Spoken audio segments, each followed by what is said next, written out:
Father dotes on his illegitimate child, mother favors her adopted daughter, they're in a competition, and no one wants me. On the eve of the college entrance exam, they suddenly arranged to see me together. I thought they had finally remembered their parental duties and wanted to cheer me up, yet upon their arrival, I saw each of them pull out a voluntary relinquishment of inheritance rights agreement, demanding my signature. Turns out, they remembered I was about to come of age. But they only feared that I would compete with their beloved children for the family fortune. I sat on the sofa, watching my parents' indifferent expressions. In the end, I could only whisper, "Then, can you give me money?" I needed money, lots and lots of it. My parents had long stopped supporting me, each thinking the other would provide me with living expenses. From the second year of high school, my previous savings ran out. I went hungry many times, often relying on plain water to fill my stomach. During those times when hunger made my vision blur, the desire for money outweighs love. I want a lot of money, enough to support me through college, with a place to live and food to eat. My parents were very surprised by this, especially my mother, who raised her eyebrows as if she disapproved of my mercenary demeanor, especially since beside her sat her beloved adopted daughter, Kathy. The girl who had been carefully nurtured by my mother for years, now resembling a true young lady of noble birth. As my words trailed off, Kathy also turned her gaze toward me, her demeanor reserved and elegant. Without saying a word, just by looking at me, I could sense her disdain and contempt. Fortunately, my mother didn't continue to press me further. Her focus remained on my father, as she spoke to him sarcastically. "What's the matter? Didn't you always say Nora was your one and only little princess? Now you've let your princess fall into poverty. 50,000, you'd casually give away more than that to just anyone." After saying this, she clicked her tongue twice and sighed. "Nora, a true heiress, now has a vision that can't even compare to my Kathy. This is all because you've been such a responsible father." Mother reached out and patted Kathy beside her, proudly displaying her masterpiece to father. Not once did she consider whether I, her biological daughter, would feel embarrassed hearing these words, and father's expression darkened as well. With Albert, my illegitimate half-brother, sitting beside him over the past 2 years, Kathy, the adopted daughter, has completely outshone Albert, the illegitimate son, in both upbringing and academic performance. Every time their mother flaunts Kathy's excellence, it feels like a slap in the face to him and Albert. At this moment, the father once again understood her sarcasm. In a fit of anger, he sneered and spoke to her word by word. "If you, as her mother, could heartlessly abandon the child from your own womb, why should I care about her? Nora is fundamentally ruined. I can't save her." A mocking smile curled at the corner of the mother's lips as she glared at the father, her eyes piercing through him with resentment. Who made her have a father who would cheat? With that kind of bloodline, she's doomed to never improve. "Sarah, do you think you're any better?" "Jack, open your eyes and see. I could raise a child as good as Kathy, while you could only produce a wastrel like Albert. That proves the problem was never with me. In the end, it's your genes that are lacking. You're inferior to Frank from the very foundation." By the end, the anger could no longer be contained. In front of me, the two started arguing again. Trembling, I wanted to bury my head deeply as I used to, but I couldn't. I knew they would walk away after venting their anger, leaving me alone in the mess they created, with no one to care. I don't want to go hungry anymore, so I stopped the war with a scream. "If you want to fight, wait until you give me the money to go out and fight," I said, slowly stretching out my hand toward them, my open palm still damp with sweat. "I want to go to college. Each of you, give me 500,000. As I said this, my whole body was trembling.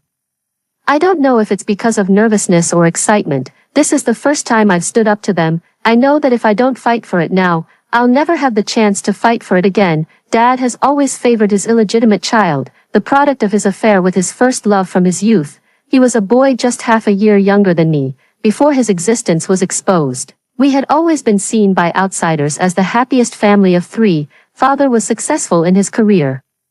Mother was gentle and virtuous, and the daughter was innocent and lovely. Everything changed the year I turned 15. Father brought home the boy named Albert. It was only then that Mother learned that over the years, Father had practically established a new family elsewhere. From time to time, under the pretext of business trips, he would go to the neighboring city to live with them, enjoying the sweet life of a family of 3. But as Albert grew older, The first love was not satisfied with her child being just an illegitimate offspring. She wanted to bring the child to live in H city, claiming it would bring them closer to the father, but he refused. Yet, the first love wouldn't give up. She secretly followed with the child, but they met with a car accident along the way. That woman used her own life as the stepping stone for Albert to enter my home. When father first brought him back, he didn't even dare to meet mother's eyes. Deep down, he didn't really think his mistake was that outrageous. He just believed showing weakness would earn him understanding, but mother, who had always been gentle and considerate,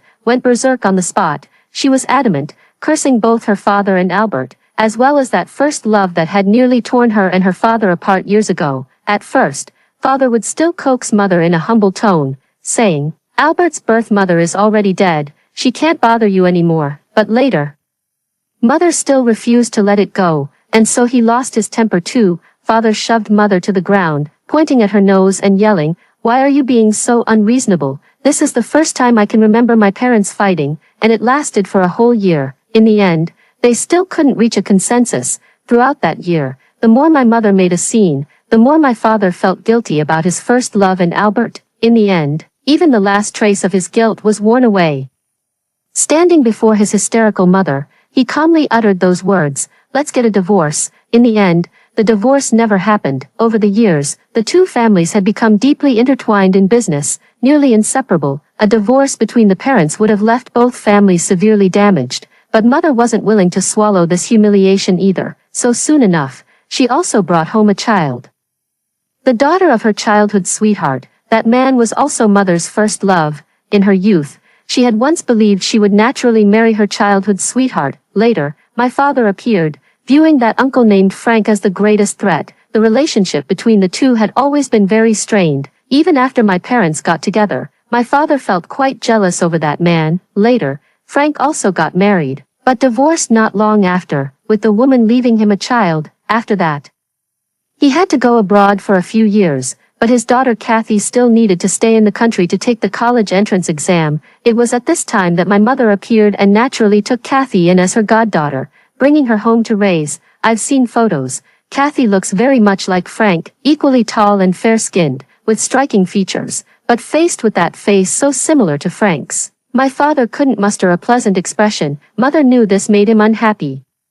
But the more unhappy he became, the happier she felt. Another year passed in a tug-of-war as agonizing as a dull knife cutting flesh. They lived under the same roof, competing fiercely to lavish affection on their own children. They were determined to prove that their child was superior to the others, but Albert was truly disappointing. Upon learning that his biological father was actually a CEO, he stopped being as considerate as before. He demanded only the best in food, clothing, and daily necessities. Not only did he act domineering at home, but he also put on airs as a young master at school. His popularity is as poor as his grades, always making his biological mother laugh at him. To this, the mother was utterly delighted, saying that men who cheat carry inherently inferior genes. She also cursed Albert, calling him the son of a cheating man and a mistress, destined to be scum in the future. The father was not to be outdone either.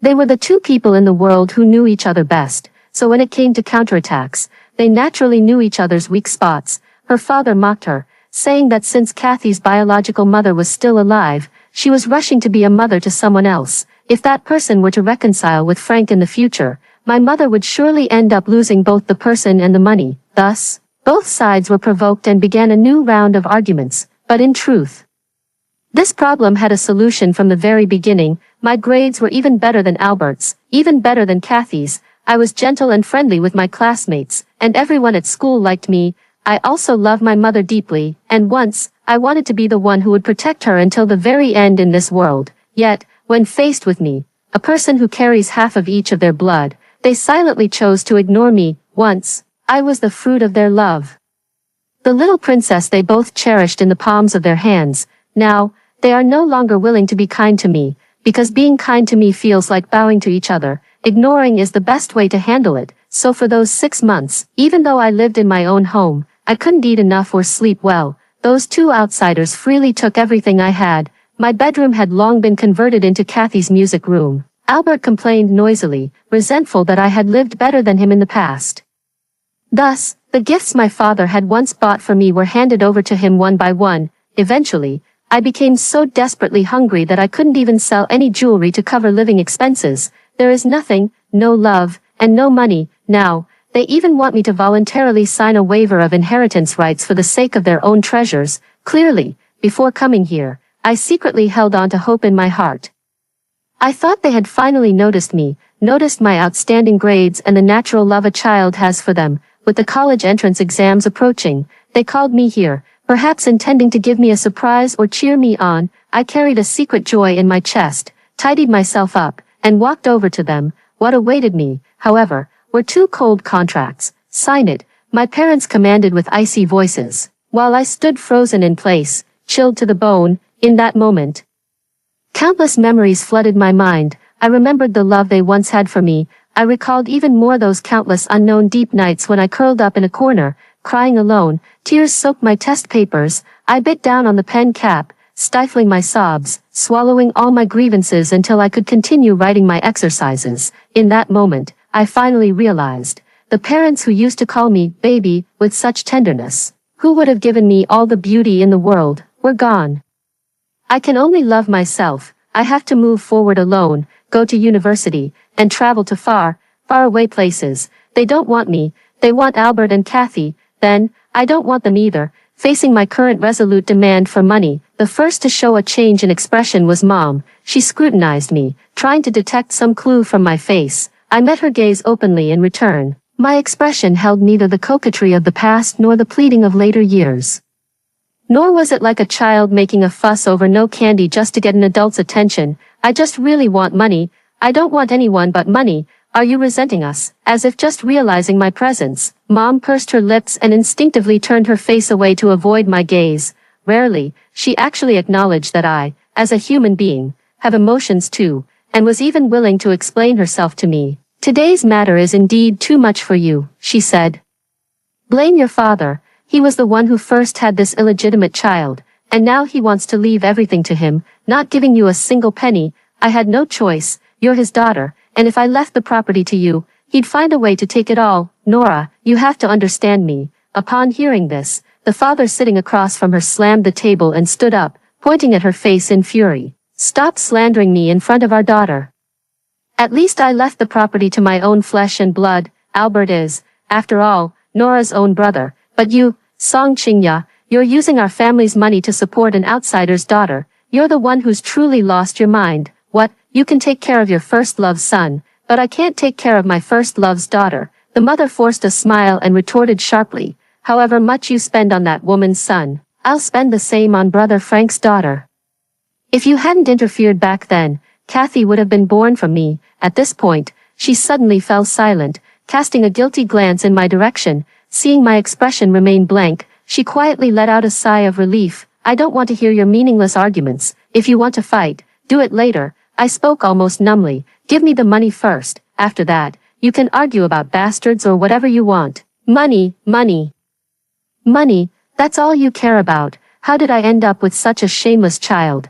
As if provoked by my indifferent attitude, my father turned his fury toward me, pointing a trembling finger at my face. I didn't get angry. I just kept holding out my hand. Give me the money, and then you can pretend I was never born. Laughter came from behind me. It was my mother. She seemed utterly delighted, clapping her hands and laughing so hard she nearly doubled over. She said, Jack, you're not human.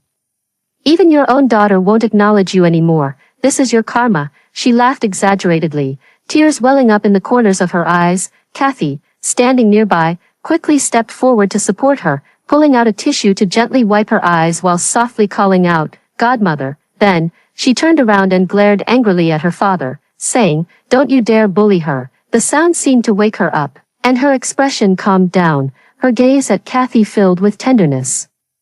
My eyes fell on their overlapping hands, watching as my mother's palm gently patted the back of Kathy's hand. She used to do the same thing when comforting me, and now, she was using the same gesture to be someone else's mother. 500,000 is not much to them, yet they seemed deaf to my words, solely intent on defeating each other. In the past, I would have been terrified by their quarrels, crying uncontrollably. Now, I just find it irritating.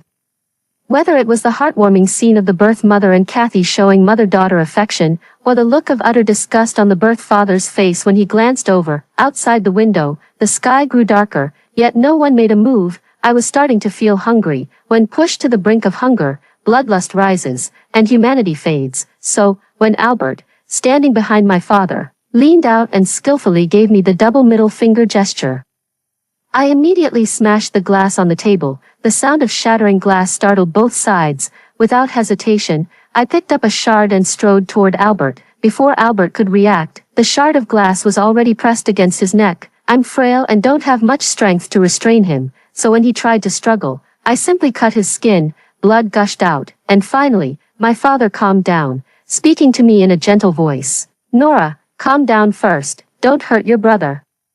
A pang of bitterness rose in my chest, but it was quickly overshadowed by hunger. I knew my eyes were reddening, yet I still smiled at him and said, give me the money now, or I won't sign that agreement. I'll also find a way to kill both you and Albert and inherit your fortunes. Mom, seeing this, was about to mock me, but I cut her off. And you, if you try to cheat me out of the money, I'll spread the story at school about Kathy stealing someone else's mother.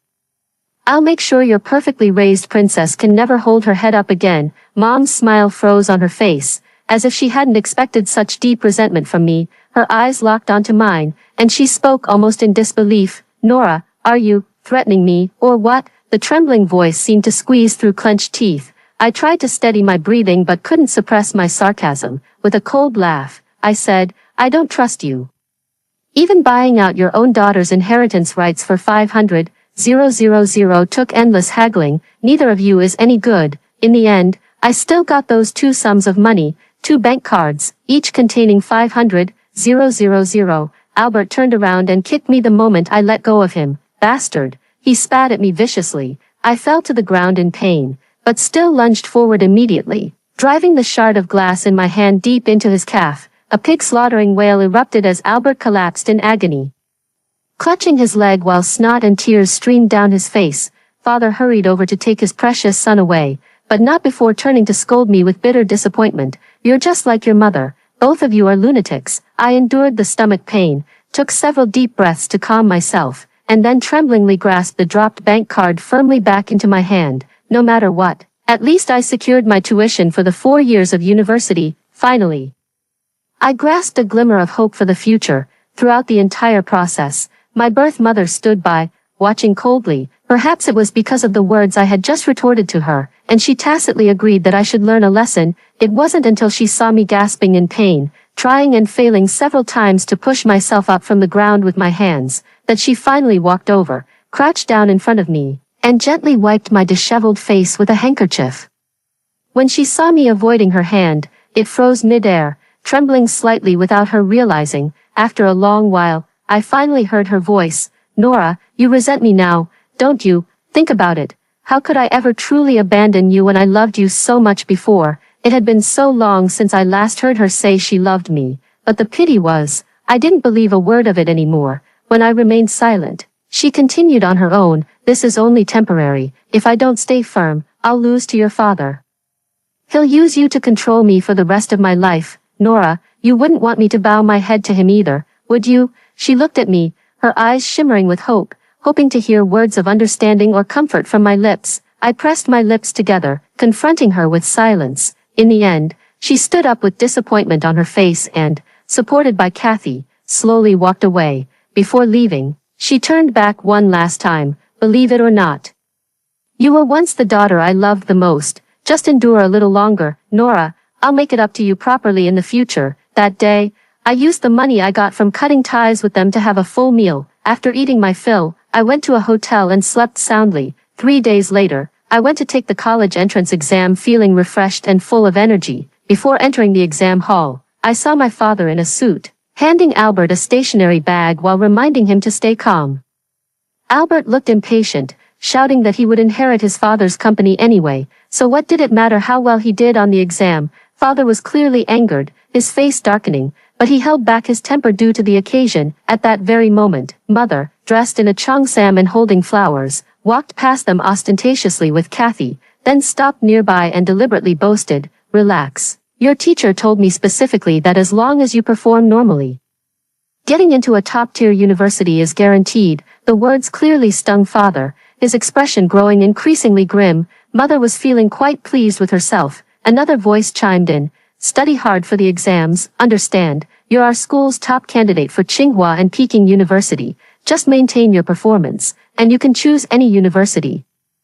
Domestic or international, following this exaggerated voice, they all turned their heads and then saw me, the one being carefully protected by the teachers. Good child, you're the treasure of all our school's teachers. Anyone with any sense knows to cherish you. Go on. When you achieve great success, even your homeroom teacher will bask in your glory. The homeroom teacher stood before me, beaming with a smile. Her peripheral glance swiftly swept past, catching sight of my parents' awkward expressions, before she contentedly patted my shoulder and casually flipped out the collar I had tucked into my clothes. The motion was practiced and natural, exuding care. She felt more like a mother to me, all being adults. My parents naturally understood the veiled implications in the teacher's words. Father snorted coldly and turned away. Mother, however, after a moment of silence, approached with the bouquet of flowers in her arms.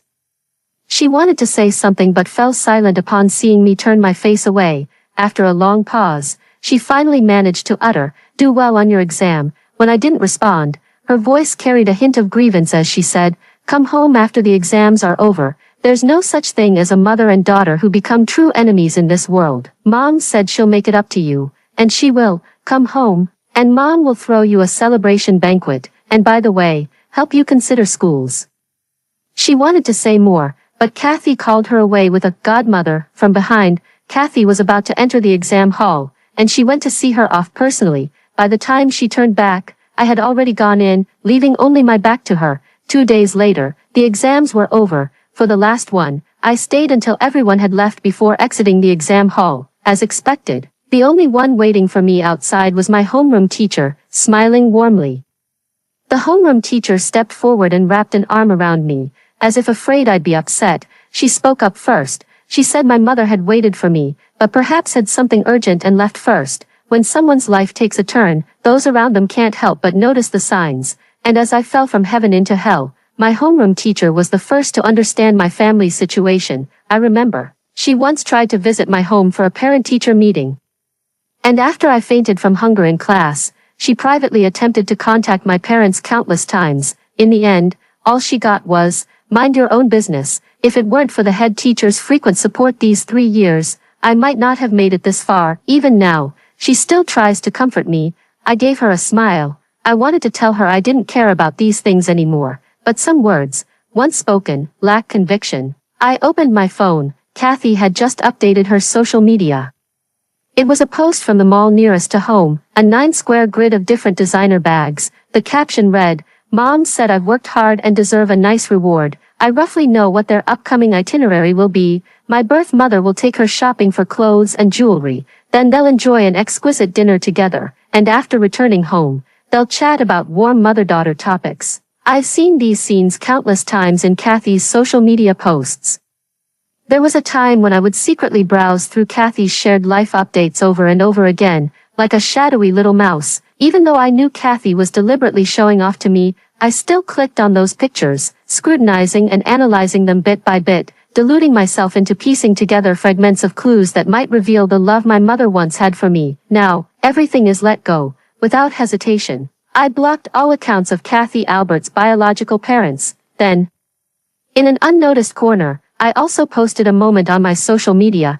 It was the longevity noodles my homeroom teacher took me to eat after the exam ended. Happy birthday. I told myself that from now on, my life would be my own. That night, I unexpectedly received a call from my birth mother. After answering, I didn't rush to speak. When no sound came from me, the breathing on the other end gradually grew heavier. Finally, just as I was about to hang up, I heard her cautiously ask, "Nora, are you still mad at Mom?" She said that an uncle I had added before saw my social media post and asked her why I didn't invite them to my 18th birthday party. "I'm sorry, Mom was too busy and forgot about it. Come home first, and I'll make it up to you later, okay?" For once, her voice softened noticeably. Busy taking Kathy shopping. The moment the words left my mouth, even I was startled by my own coldness. I added, "If you really want to make it up to me, you can just give me the cash equivalent of the gift. That would be more practical." "What kind of talk is that?"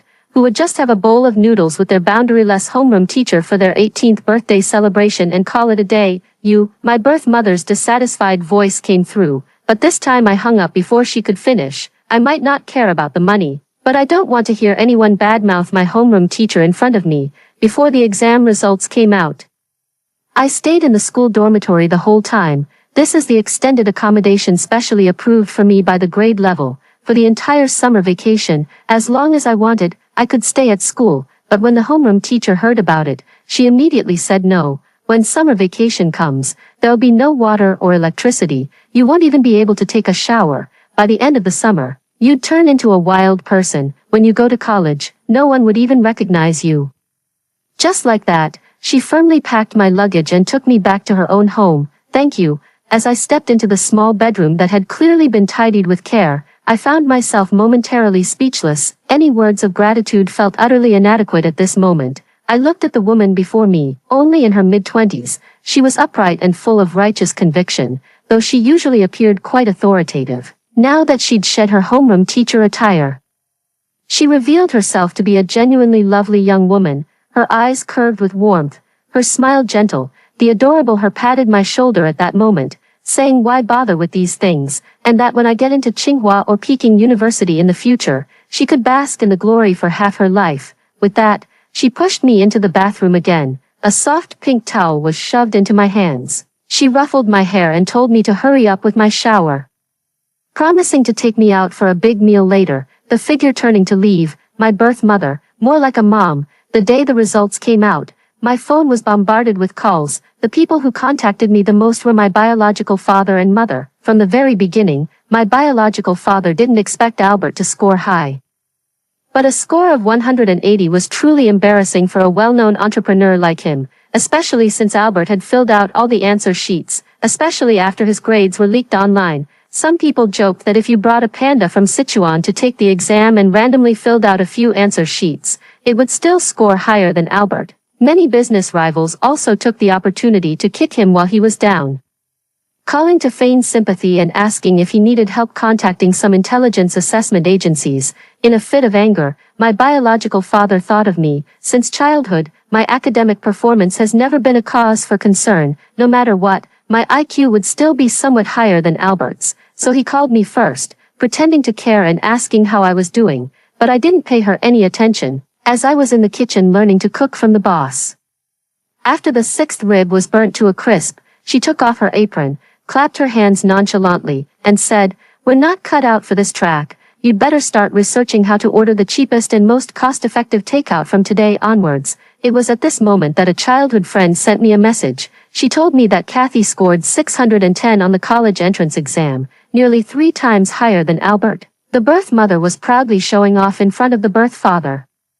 The next second, the admission offices of Tsinghua and Peking universities called them. Only then did they realize I was this year's provincial top scorer. At that moment, the birth father was the first to hold his head high in triumph. He said, "I knew it. My child, Jack's offspring, couldn't possibly be intellectually deficient." This time, when they mentioned me again, what came to mind was no longer the half of my bloodline they despised. When my biological father started reaching out to me, my biological mother also caught on. She wanted to send me a message but realized she had been blocked, and while she was still blaming me for being emotionally cold and failing to understand her, my biological father managed to re-add me on WeChat by throwing money at the problem. Suddenly, Kathy, who scored 610 points, didn't seem so appealing anymore. This time, I became the object of their competition, especially after they found out I was going to have a live interview broadcast nationwide.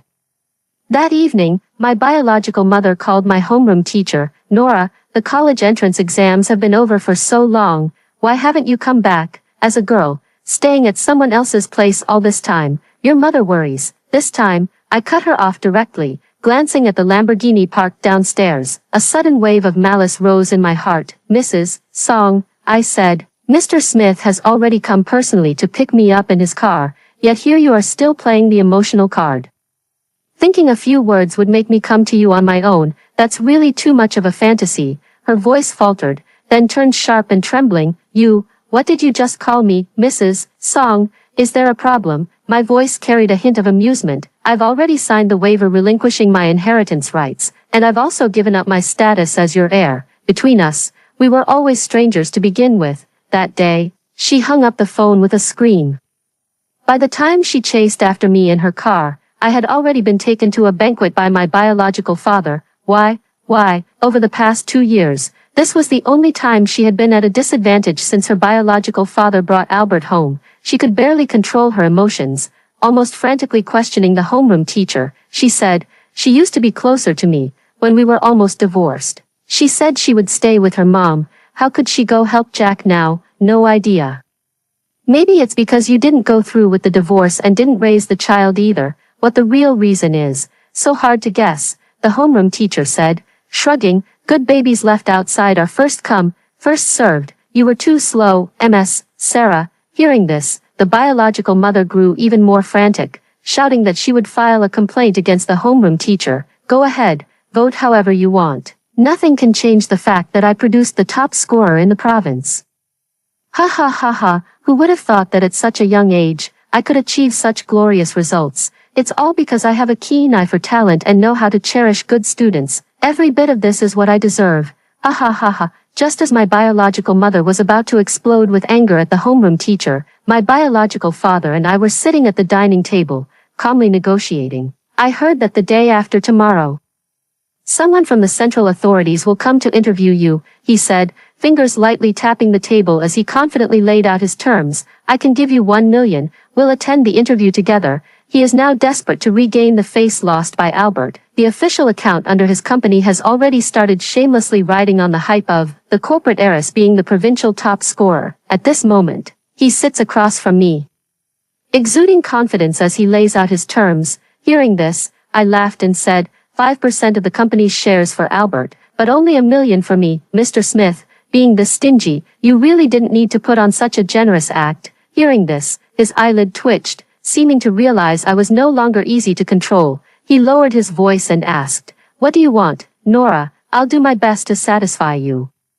I want you to amend the agreement, to make your illegitimate child Nora disappear and return the inheritance rights to you, I said, my smile unwavering as I looked at him. The next second, a sharp shattering sound erupted from outside the door. Albert burst into the private room, sending the dishes on the table crashing to the ground. Fuck you, Nora, you bitch. My parents were in love freely. It's your mom who was the mistress. And you're the bastard child, all along. He had believed that I had taken everything from him, robbing him of the privileged life he should have had for the first 15 years. Hearing me call him a bastard now only fueled his rage further, and he stormed in to confront me face to face. This wasn't the first time. Over the years, Albert hated nothing more than being reminded that he was an illegitimate child, even after moving into the Smith family. Even as his life became more affluent, he still couldn't control the sensitivity and arrogance within him, so he particularly resents me, hates me for having what he lacks. Clearly, it was my birth mother who wouldn't let him in, yet he only dares to hate me. When he first arrived, he spread rumors throughout the grade, saying I was promiscuous and incorrigible, which was why my own father kicked me out of the house. Although the teachers and classmates around me trusted my character, but as the rumors spread more intensely, they still affected my life, so I chose a day when I was full and had energy, and after being publicly pointed at, I ran crying to the school rooftop, in front of the entire school who came to watch the spectacle. I cried hysterically, crying. I called out the names and student IDs of those who spread rumors about me, demanding to know why they would slander me. Was their goal to drive me to my death with their lies? Still in tears, I knelt and kowtowed to Albert, who was hidden in the crowd, watching me with smug delight as I became a laughingstock. I pleaded, please, I beg you, your mother came between my parents' marriage when my mother had just become pregnant with me. You're only half a year younger than me. Later, she used her life to force my father to take you away. Now, my father is already yours. Can't you just let me go? Once, I was the brightest star in the school, the undisputed heiress. I am intelligent, kind, and of noble birth. But now, I am gaunt, pitiful, and desperate. Kneeling before a bastard. People love to watch such scenes, to see a pearl covered in dust, a flawless jade tainted. I know that with that one kneel, all my dignity will shatter, but I can barely go on living. What does dignity matter? That time it blew up into a huge incident. The news that Albert was an illegitimate child spread throughout the campus the next day. Afterwards, The homeroom teacher found me with lingering fear, saying I could come directly to her if I faced any difficulties in the future. I deliberately acted tough at the time, saying I was just toying with those people. They were as dumb as pigs and no match for me at all. Upon hearing this, the homeroom teacher looked at me with reddened eyes. Just as I realized I'd misspoken and was about to lower my head to apologize, she suddenly pulled me into a tight embrace. This emotional older sister's voice trembled as she said, "At such a young age, this shouldn't be something you have to think about." After that incident, I promised my homeroom teacher that I would no longer try to handle everything on my own and would seek her help immediately if anything happened. However, no one at school would dare to bully me anymore. Perhaps it was because I had lowered my pride completely, or perhaps it was because teenagers at that age still had a sense of justice. Everyone was aware of my situation, under pressure from the biological father. The school did not severely punish Albert, only making examples of a few who helped spread the rumors, but privately, Albert was isolated. He was even beaten several times in sacks off campus, until he had to be escorted by bodyguards to and from school to avoid further beatings. Yet the inerasable label of being an illegitimate child followed him, becoming his nightmare. Now, I'm bringing up the fact that he's a bastard again. He couldn't hold back at all. Completely forgetting his biological father's instruction to wait outside. Seeing this, I just looked at my biological father mockingly and said, "He doesn't resemble you much. Have you checked the paternity?" I said, "He's a bit like a wild boar, relying solely on instinct to use violence and hardly ever using his brain. If you still insist on handing your company over to someone like this, then you must have lost your mind." The words were cutting. My biological father had basked in glory for half his life, and apart from in front of my mother, when had he ever been humiliated like this in public? I stood up to leave as soon as I finished speaking. Albert, standing nearby, was still clamoring for a fight. Perhaps he truly was a bit slow. My earlier hints had been so blatant, yet he still hadn't caught on, instinctively resorting to violence as the solution to everything. This is utterly humiliating. I cast a mocking glance at my biological father, whose face flushed red and then paled before he finally raised his arm and slapped Albert across the face, sending him sprawling to the side. This time, however, my father's gaze didn't turn to his son. It landed on me instead. "Nora," he said, "you've changed from before." Indeed, I have. After ceasing to love them, I realized they were nothing special after all. So-called adults, when confused, can be absurd to the point of being laughable. This is truly embarrassing. I was the top scorer in the college entrance exam, with a bright future ahead. Getting entangled with them is really beneath me. Perhaps the momentary emotion on my face gave my biological father a false sense of hope. As he made a final attempt to persuade me, he said, "Albert is still your brother after all. Nora, I promise you can join the company in the future. Though he's foolish, he's very obedient. As long as you're willing to help him, he won't do too badly." The sound of that abacus was so loud I couldn't help but chuckle. Turning around, my gaze shifted between his and Albert's swollen faces, deliberately avoiding his words as I sighed with genuine amazement. "So, you two actually took a paternity test. That shouldn't be right." I lowered my head, frowning in deep thought, utterly perplexed, until the answer suddenly dawned on me. Albert turned out like this. Could it be he takes after his biological mother? "Mr. Smith, your taste is quite unique." After this heartfelt compliment, I couldn't resist patting my biological father's shoulder and giving him a thumbs up. Ignoring his stormy expression, I turned away with light, cheerful steps. Behind him, Albert was still roaring in frustration. Even now, he couldn't understand the situation. "Why did you hit me, Dad? How could you just let that little bitch walk away?" "Shut up. How did I end up with such a stupid son?" This time, his biological father no longer indulged Albert. Lowering his voice, he spoke angrily. "If you had even a shred of competence, I wouldn't have had to bow my head to Nora." When I got home, the homeroom teacher was still waiting downstairs. I asked her if it was because my biological mother had caused trouble for her. She fanned herself to ward off mosquitoes while speaking with a smile. "Nothing much, just wanted to show my face outside more often. Let everyone see what the provincial top scorer's mentor looks like," I thought.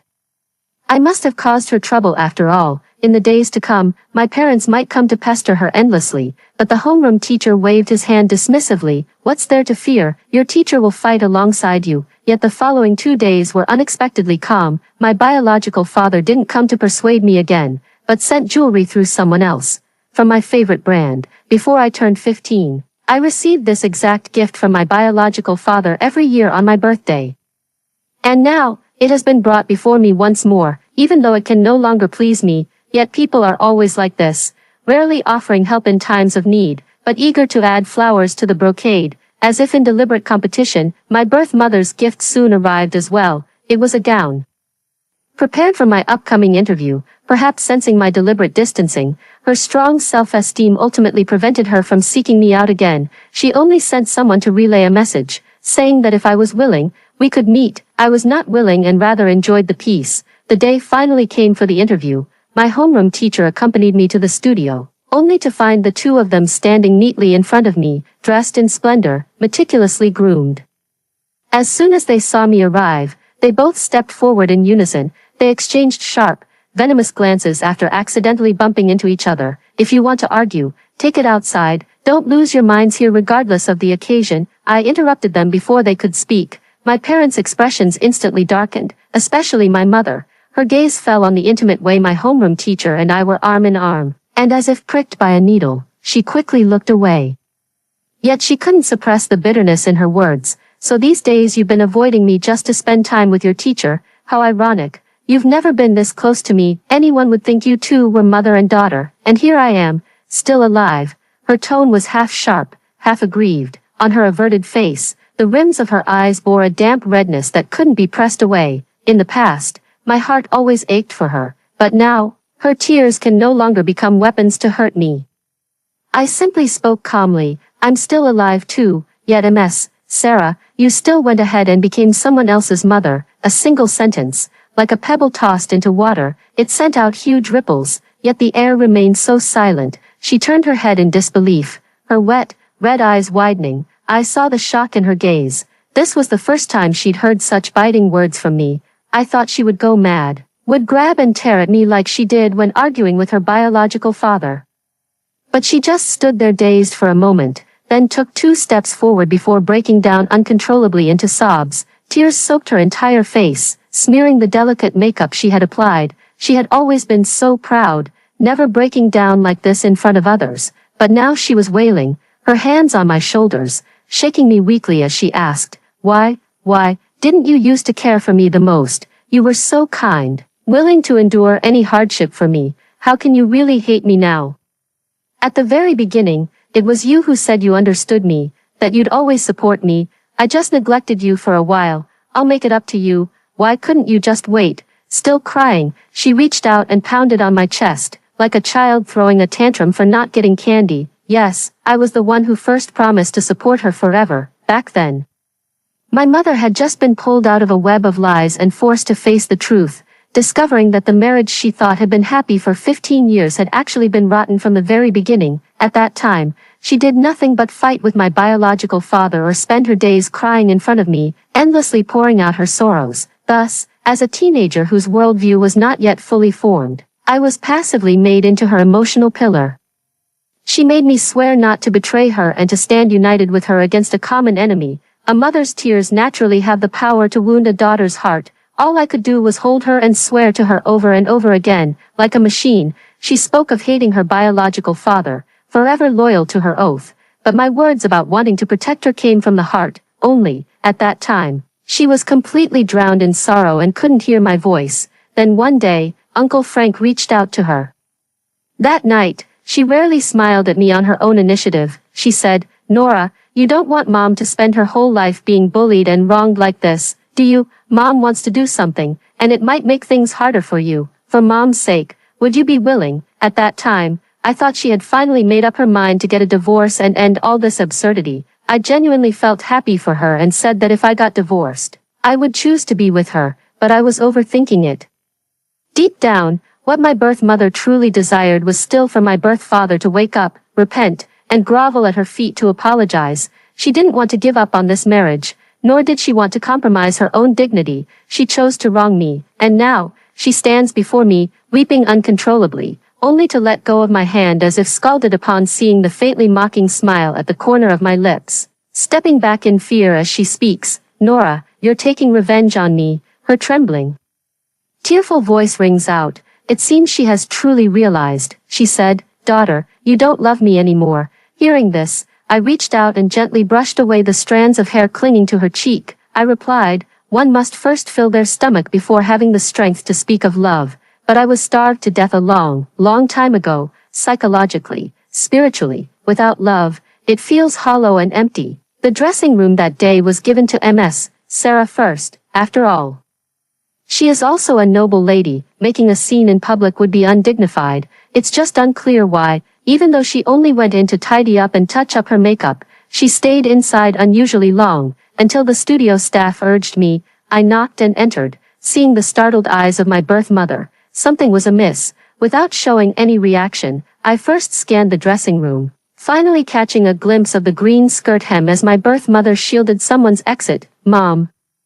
I suddenly called out to stop her. The moment she turned back with delight, I asked, should I wear the dress you gave me? Either way, she answered somewhat absent-mindedly, nothing to say to me. This time, she chose silence, so after she left, I retrieved the dress she had custom-made for me from the dressing room and, after some searching, found the faint scratches on the straps. The dress was tailored to fit tightly, perfectly accentuating my curves, which, in turn, left little room for wearing much underneath. Moreover, the dress was heavily adorned with jewels. If I were to wear it, the shoulder straps would likely snap under the strain within 20 minutes, leaving me exposed. At that time, I should have been live streaming. Boring. I looked at the dress in my hand and the hidden pinhole camera, silently curling my lips in disdain. That day, I still wore the same white dress I had on during the exam. Seeing this, my birth mother averted her eyes, hesitating as if she wanted to say something but held back. My biological father cut me off directly. This time,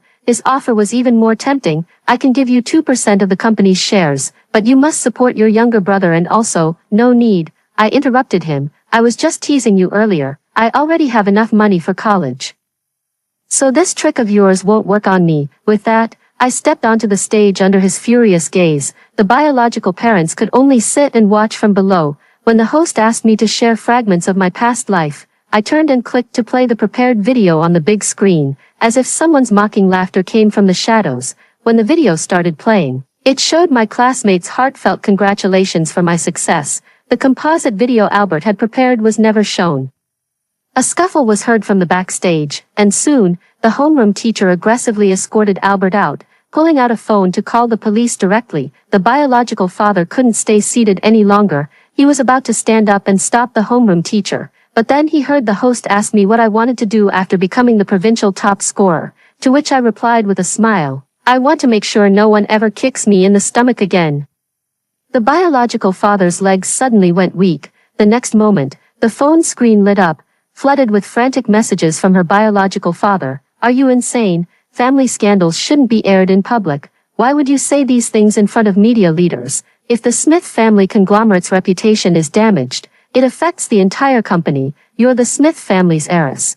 What good does this do you, Nora? Shut your mouth. But I just glanced at it, then calmly spoke into the camera. To be honest, before the college entrance exams, my parents made me sign a voluntary agreement to renounce my inheritance rights because they wanted to leave their assets to their illegitimate child and adopted daughter. Upon hearing, illegitimate child, Nora on the other end seemed to hit a switch and started squirming again, only to be smacked on the forehead by the boss, who told her to behave. The scene was quickly descending into chaos, and the host broke out in a sweat. But when she turned and saw that the live stream's viewer count had surpassed 100,000, her whole demeanor brightened with joy. My biological father in the audience had already straightened up, but I calmly took out those 2 agreements and displayed them to the camera. After that, I continued speaking. Actually, that day, I wanted to ask them for some meal money, but they were too busy arguing about whose child was more outstanding and refused to give me any.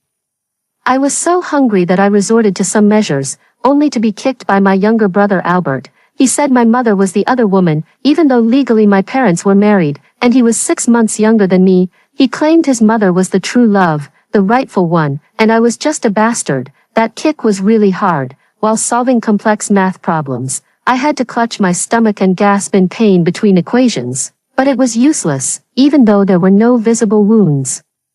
It felt like my internal organs had been kicked to the point of damage, aching inside as if rotting and festering. It must be because I was starved so thin that I felt pain so easily. At that time, I thought to myself, once I become independent, I will make sure to nourish myself until I'm plump and fair, and never let anyone kick my stomach again. Moreover, I will use these experiences to remind myself to remain loyal and chaste, not to swallow everything indiscriminately.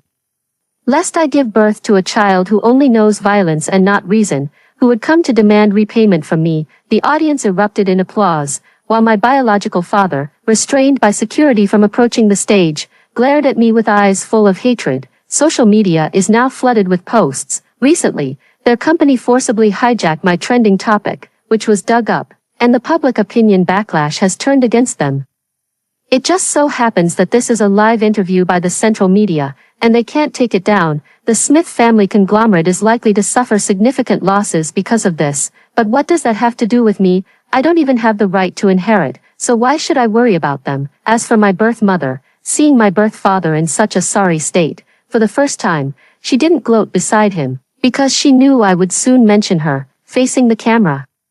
I didn't bring up her indifference toward me, nor her cold detachment. I simply smiled faintly and said, "Actually, I just realized something. I'm not as composed as I thought I was. At least half an hour ago, when I discovered my stepsister had ruined my clothes, trying to make me expose myself in front of the media, and my birth mother was still covering for her, my heart couldn't help but ache." Mom, meeting her fearful gaze, I called her that one last time and said, "Just now. I still wanted to give myself one final chance to accept you," yet she chose Kathy, fully aware that Kathy's presence there was ill-intentioned, but still deceived herself, opting to cover for her without asking what had happened. "No, no," she said, her voice trembling. "Kathy said she hadn't done anything yet. I just didn't want to ruin your mood again." Without listening to her further excuses, my expression changed, and I turned to face the camera, speaking solemnly.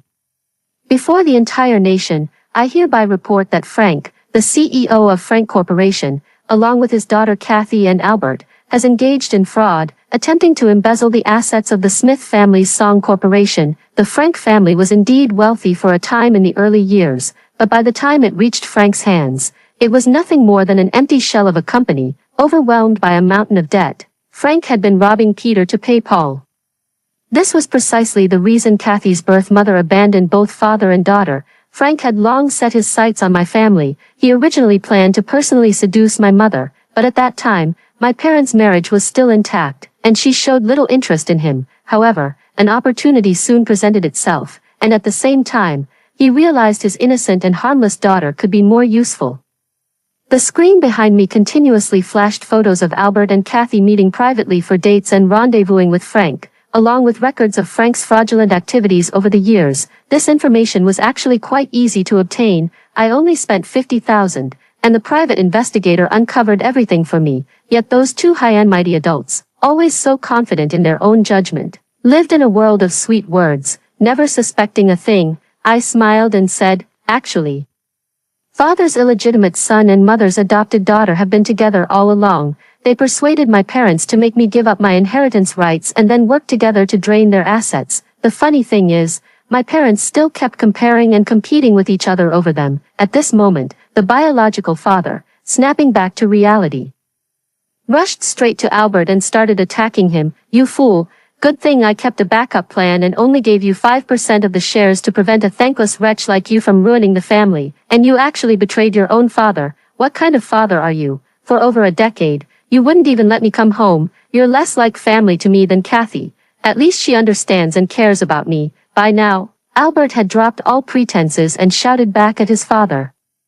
No one expected Albert's true feelings to be like this. The biological father, furious, clutched his chest, taking a long moment to catch his breath. While they were tangled in their fight, the biological mother's legs gave way, and she collapsed to the ground, her face deathly pale. I watched as she took out her phone, nervously dialing Kathy's number over and over, but not a single call went through. After the interview ended, I was escorted out by my homeroom teacher. My birth mother anxiously followed behind. She apologized to me. "Nora, I was wrong. Come back, and I'll give you everything." She reached out and grabbed my arm, her eyes welling up with tears. I looked at her and spoke calmly. "Ms. Sarah, you bought that fund Kathy recommended to you, didn't you?" The last trace of color drained from her face, and her hand went limp, releasing its grip. "From what I know, she invested nearly 90% of her assets in that fund." It was Frank and Kathy who kept reassuring her, especially Kathy, who nestled in her arms, coquettishly saying, "Godmother, I want to take care of you when you're old. How could I lie to you? Look, even my dad is very pleased with you. If only you were really my mother." That's what we all think. In the end, the birth mother gritted her teeth and invested all the money she had. That fund was likely already illegally transferred abroad by Frank. Now, she probably only has the house and 2 cars left at home, having caused such a big mess. Her uncle's side would no longer take her in. "So, since you've already given everything to them, what's left to give me?" As I spoke, I brushed off her hand that was clutching mine and turned away to run toward my own future. To prevent them from bothering me, I went ahead and attended Tsinghua University summer camp early, then moved into the school dormitory ahead of schedule. From then on, I immersed myself in studies, paying no attention to external affairs. The year I successfully got into the PhD program, my biological father reached out to me. Back then, after discovering that Albert had been taking his money to give to Frank and his daughter, he cut off Albert's financial support in a fit of anger and confined him at home. Over the years, the conflicts between them had continued to escalate. Albert has always harbored resentment over his mother's death, blaming his biological father for inaction. Now, his biological father refuses to give him money to spend. Over the years, he has been constantly scheming, always trying to seize power. In reality, the Smith family group's assets have shrunk by more than half in recent years. The biological father, as an entrepreneur, has already tarnished his reputation and lost public trust. Yet, Albert refused to settle down, considering him as his heir. The father endured repeatedly, still supporting him in an attempt to re-educate him. In the end, their conflicts erupted. Albert pushed his father down the stairs, leaving him partially paralyzed, while Albert ended up in prison. Now, the father is desperate to contact me, bedridden and unable to manage his affairs. His business is gradually being devoured by restless distant relatives. "Come back, I'll give you the company. You're my most accomplished child, and it's only right that you inherit what's mine." He lamented over there, at times saying he was too old and couldn't manage anymore, at other times regretting that he had been blind in the past. The once dominant person is now trying to soften my heart with such a display of weakness. "But, I've calculated the current market value of the Smith family conglomerate. My suggestion is to declare bankruptcy before taking on more debt," I said with a smile into the phone. "Sorry, Mr. Smith, but you know my profession is government-backed.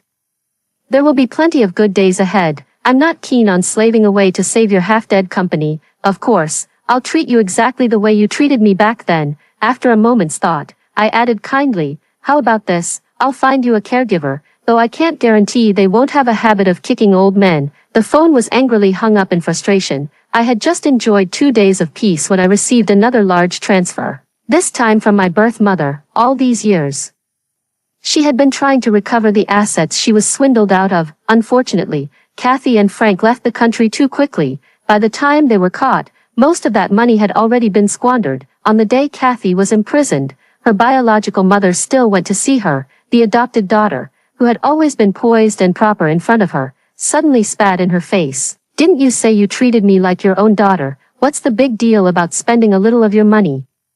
You old hag, with your kind, you still want to be my stepmother. Are you even worthy?" After that day, her biological mother never visited her again. She became the laughingstock of her social circle, with everyone saying that after all these years, she had been played like a fool by a young girl, lost her promising biological daughter, and now was left with nothing, neither family nor money. She stopped arguing with anyone, but over the years, she kept sending me money. After the last transfer, I received her call, her voice choked with sobs on the other end of the line. "Daughter, I've given you everything I have.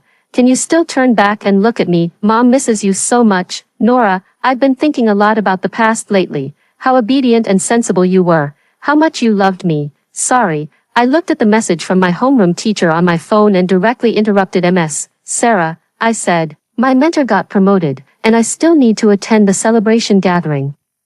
I don't have time to talk much with you. That card, when she needs it for her retirement in the future, I'll return it to her on time. As for more, I can't give it anymore. After all, from the moment I left, I swore that from now on, I would give all my love to myself. I will unconditionally be good to myself, trust myself, and help myself, walking all the way to a great future, being my own eternal lover." After hearing the story above, what are your thoughts?